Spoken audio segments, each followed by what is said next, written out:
beneath the floorboards. When I inherited my grandfather's house, I didn't expect much. He'd died alone, estranged from the family, leaving behind a crumbling farmhouse deep in the woods. I planned to sell it, stay one night to assess the place, then be gone. But that one night never ended. From the moment I stepped inside, I felt watched. The house groaned like it was breathing. Cold air clung to the halls, and the windows were so dirty they barely let in light. I found old photos, yellowed and torn, faces scratched out, even his own. A man erasing himself from memory. That first night, I heard the scratching, faint, from beneath the floorboards in the hallway. I assumed rats, but it didn't stop.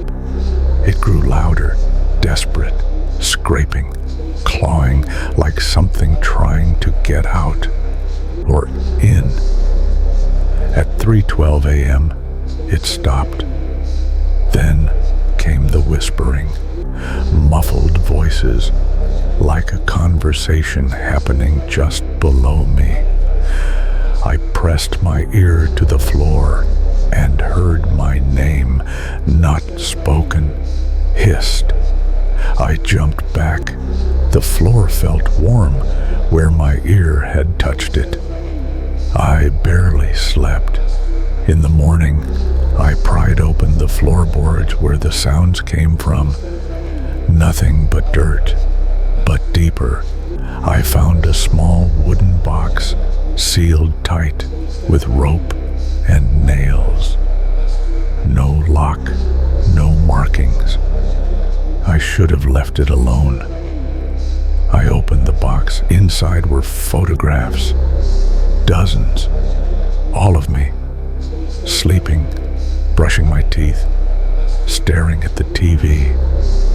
All taken in places I'd never been, wearing clothes I didn't recognize.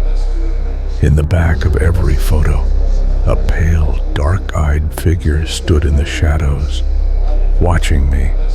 I burned them in the fireplace.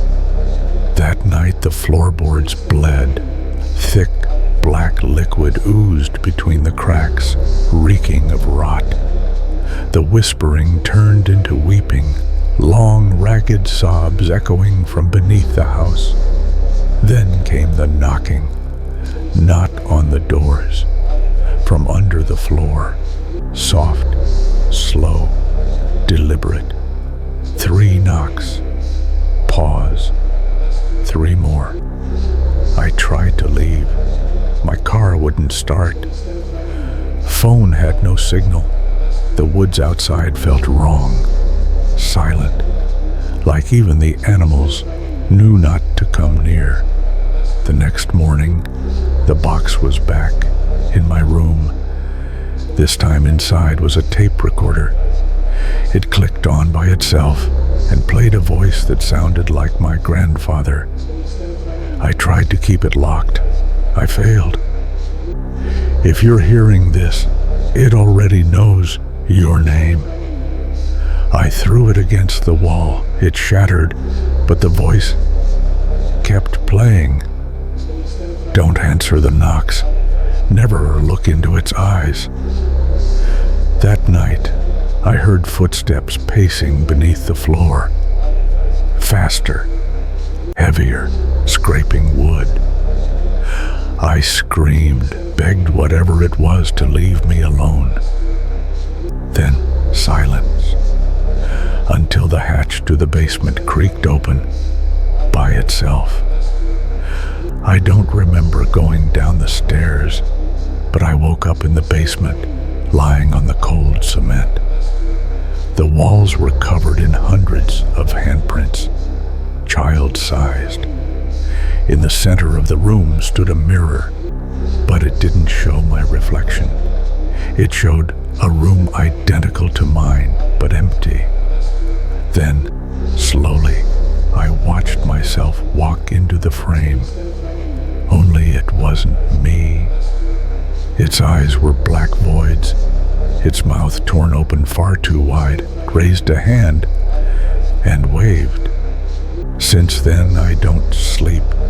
The mirror is in my room now, covered, but I hear things behind the glass, breathing, sometimes tapping, and the knocking has started again.